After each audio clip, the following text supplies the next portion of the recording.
প্রিয় বন্ধুরা, আজকের নিবেদন বেগম খালেদা জিয়ার বিরুদ্ধে শেখ হাসিনার চক্রান্ত। 1984 সালের 28 ফেব্রুয়ারি ছাত্রলীগ নেতা সেলিম এবং দেলোয়ার নিহত হওয়ার পর বঙ্গবন্ধু কন্যা শেখ হাসিনা যার পর নাই চেষ্টা করেও আর ছাত্র আন্দোলন করতে পারলেন না। এর মধ্যে সামরিক স্বৈরাচার হুসাইন মোহাম্মদ এরশাদ পাকাপোক্তভাবে রাষ্ট্রীয় ক্ষমতাকে সম্পূর্ণ নিজের নিয়ন্ত্রণে নিয়ে নেন। যদিও এর মধ্যে নীরবে নিঃশব্দে বেগম জিয়ার নেতৃত্বে বিএনপি উল্লেখযোগ্য একক রাজনৈতিক শক্তিতে পরিণত হয়। এরশাদ তার ক্ষমতাকে নিরঙ্কুশ করে 1986-তে সংসদ নির্বাচনের ঘোষণা এবং প্রস্তাব দেন। এরশাদের প্রস্তাবিত সংসদ নির্বাচনে অংশগ্রহণ করা আর না করার বিষয় নিয়ে দেশের রাজনৈতিক মহলে এবং নেতাদের মধ্যে ব্যাপক আলাপ আলোচনা শুরু হলে বেগম খালেদা জিয়া এবং তার দল বিএনপির পক্ষ থেকে এরশাদের ফাঁদে পা না দিয়ে এরশাদ হটাও আন্দোলনের প্রস্তাব দেওয়া হয়। তখন শেখ হাসিনার সাথে গুলশানের জনৈক ব্যবসায়ী এসআই চৌধুরীর গুলশানের বাসায় তৎকালীন ডিজিএফআইয়ের ব্রিগেডিয়ার মাহমুদুল হাসানের সাথে গোপন বৈঠক হয়। ব্রিগেডিয়ার মাহমুদুল হাসান এরশাদের পক্ষ থেকে ব্যক্তিগতভাবে শেখ হাসিনাকে নির্বাচনে অংশগ্রহণ করার অনুরোধ করেন এবং নির্বাচনের সকল ব্যয়ভার বহন করার প্রতিশ্রুতি দিলে শেখ হাসিনা আন্দোলনের অংশ হিসাবে নির্বাচনে অংশগ্রহণ করার পক্ষে মত দেন।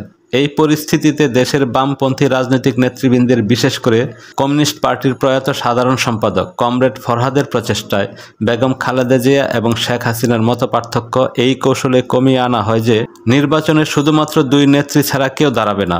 অর্থাৎ বামপন্থী নেতৃবৃন্দ বেগম জিয়াকে এটা বোঝাতে সমর্থ হলো যে বেগম জিয়া এবং শেখ হাসিনা দুইজনে 150-300 আসনে নির্বাচনে দাঁড়াবেন আর বাকি সবাই মিলে দুই নেত্রীকে 300 আসনে জিতিয়ে দিবেন।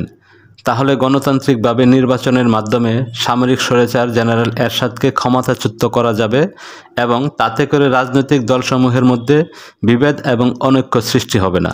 বেগম খালেদা জিয়া এরশাদকে ক্ষমতাচ্যুত করার প্রয়াসে দুই নেত্রী 150-300 আসনে নির্বাচনের প্রস্তাবে সায় দেন এবং শেখ হাসিনা ও খালেদা জিয়া মুখোমুখি সংক্ষিপ্ত বৈঠক করেন।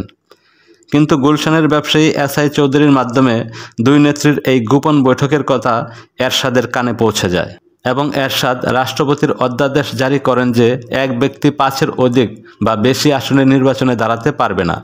ফলে দুই নেত্রীর 150-300 আসনে নির্বাচন করার কৌশল ভণ্ডুল হয়ে যায়। তখন বেগম জিয়া এরশাদের নির্বাচনী ফাঁদে পা না দিয়ে এরশাদ পতনের আন্দোলনের পূর্ণ অবস্থানে ফিরে যান। এদিকে গুলশানে এসআই চৌধুরীর বাড়িতে ডিজিএফআইয়ের ব্রিগেডিয়ার মাহমুদুল হাসানের সাথে শেখ হাসিনার আবারও বৈঠক হয় এবং সেই বৈঠকে দাবি করা হয় নির্বাচনী ব্যয় হিসেবে আগে যেই পরিমাণ অর্থ দেওয়ার কথা বলা হয়েছে এখন তার 3 গুণ অর্থ দিতে হবে।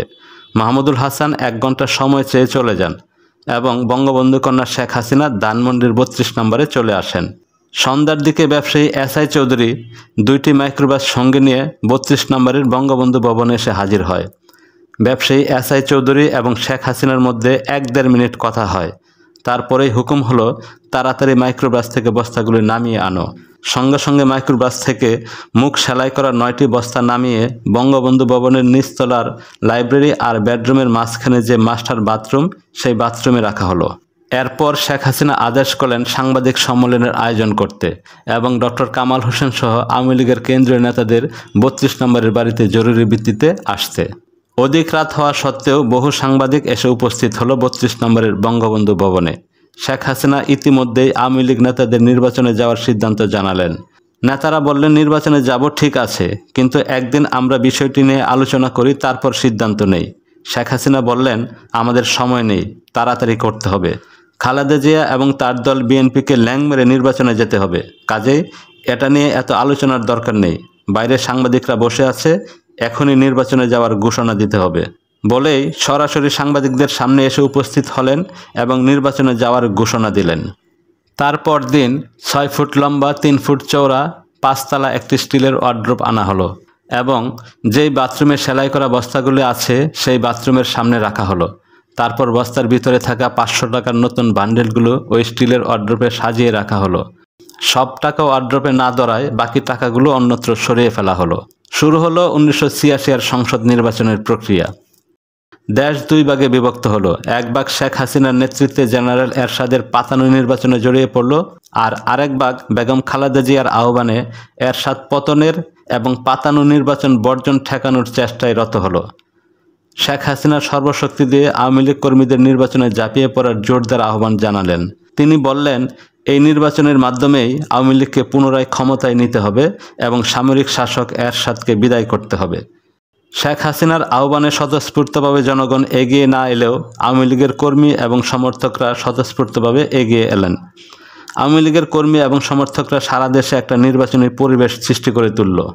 এই সময়ে ফিলিপাইনে সামরিক একনায়ক জেনারেল মার্কোসের বিরুদ্ধে নিহত জননেতা মিস্টার একুইনের স্ত্রী মিসেস কুরাজন একুইনি প্রেসিডেন্ট নির্বাচনের প্রতিদ্বন্দ্বিতা করছেন। সারা বিশ্ব ফিলিপাইনের দিকে তাকিয়ে আছে। ঠিক এই মুহূর্তে বাংলাদেশেও সামরিক শাসকের বিরুদ্ধে গণতান্ত্রিক নির্বাচন ফিলিপাইনের মতোই প্রায় সবার দৃষ্টি আকর্ষণ করেছে। শেরেবাংলা নগরে মানিক মিয়া এভিনিউয়ে আওয়ামী লীগের বিশাল নির্বাচনী জনসভা এবং শেষ জনসভা।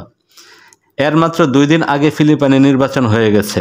সামরিক একনায়ক জেনারেল মার্কোস নির্বাচনের ফলাফল পাল্টে দিয়ে নিজেকে বিজয়ী ঘোষণা করেছেন। অপরদিকে মিসেস কুরাজম একুইনো এই ফলাফল প্রত্যাখ্যান করে নিজেকে বিজয়ী ঘোষণা করেছেন। ফিলিপাইনের দিকে সারা বিশ্বের দৃষ্টি যত গভীর, বাংলাদেশের জনগণের দৃষ্টি তার চাইতেও অনেক বেশি গভীর। ফিলিপাইনের মতো বাংলাদেশেও প্রায় একই ঘটনা। জনগণ বনাম সামরিক বাহিনী, নির্বাচিত জনপ্রতিনিধি বনাম সামরিক একনায়ক। বাংলাদেশেও একই ঘটনার পুনরাবৃত্তি ঘটতে যাচ্ছে। 2 দিন পর বাংলাদেশে নির্বাচন হলো। জেনারেল এরশাদ মার্কোসের ন্যায় মিডিয়া ক্রু করে ফলাফল পাল্টিয়ে নিজের দল জাতীয় পার্টিকে বিজয়ী ঘোষণা করলো।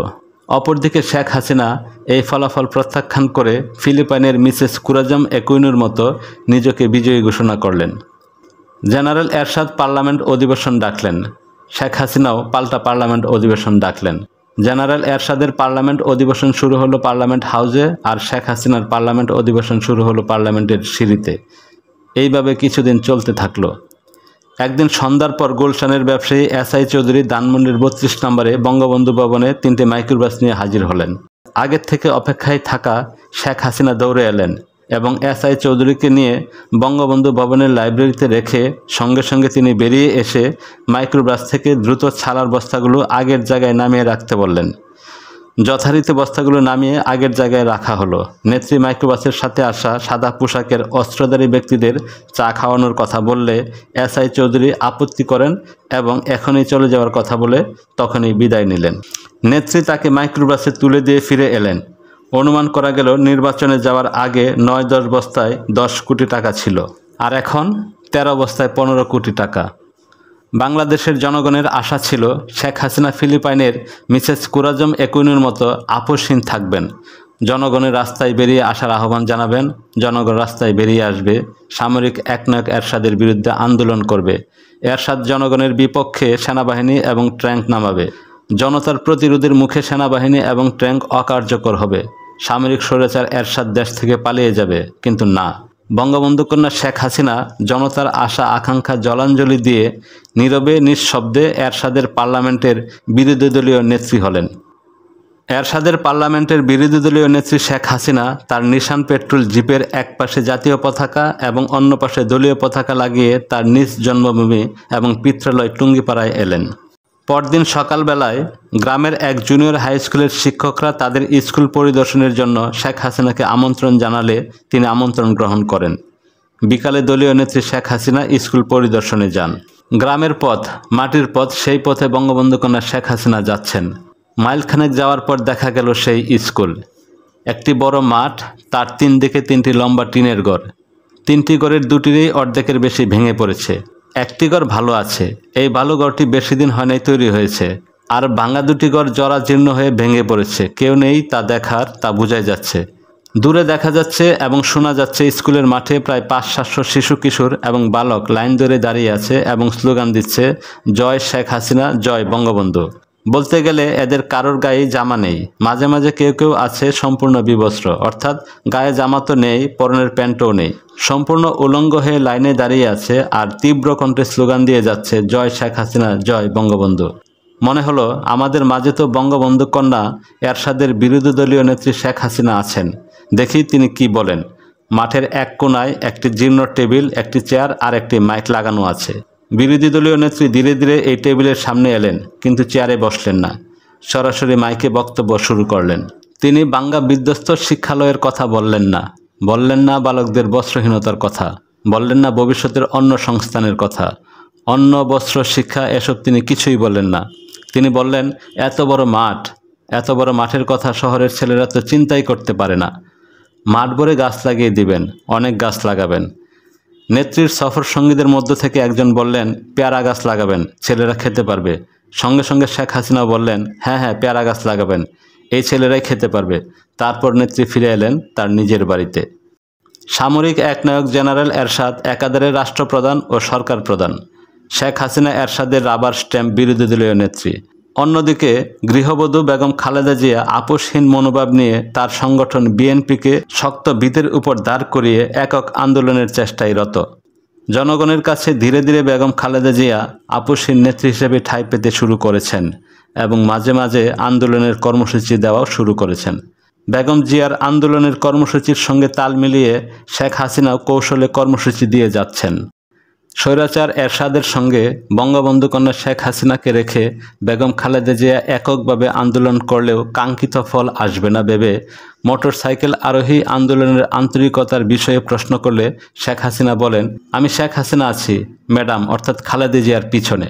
ম্যাডাম যে কর্মসূচি দিবে আমিও সেই কর্মসূচি দেব, যাতে মনে হয় আমিও আন্দোলনে আছি। আন্দোলন সফল করে তোলার প্রশ্নে আওয়ামী লীগ কর্মীদের বলিষ্ঠ ভূমিকার বিষয়ে জানতে চাওয়া হলে শেখ হাসিনা বলেন, আওয়ামী লীগ কর্মীদের বলে দিবে তারা যেন আন্দোলন খেলা করে, কিন্তু আন্দোলন যেন না করে, অর্থাৎ আন্দোলনের সাথে থেকে আন্দোলনের পিঠে ছুরি মারতে হবে। ম্যাডামকে ব্যর্থ করে ঘরে বসিয়ে দিতে হবে, আর যেন রাজনীতিতে নাম না দেয়। জনগণ এবং আওয়ামী লীগের মাঠকর্মীরা এরশাদ পতনের আন্দোলনের জন্য এতই উদ্গ্রীব যে আন্দোলনের প্রশ্নে বঙ্গবন্ধু কন্যা শেখ হাসিনার স্পষ্ট নির্দেশ থাকা সত্ত্বেও আন্দোলনে বলিষ্ঠ ভূমিকা পালন করতে থাকে।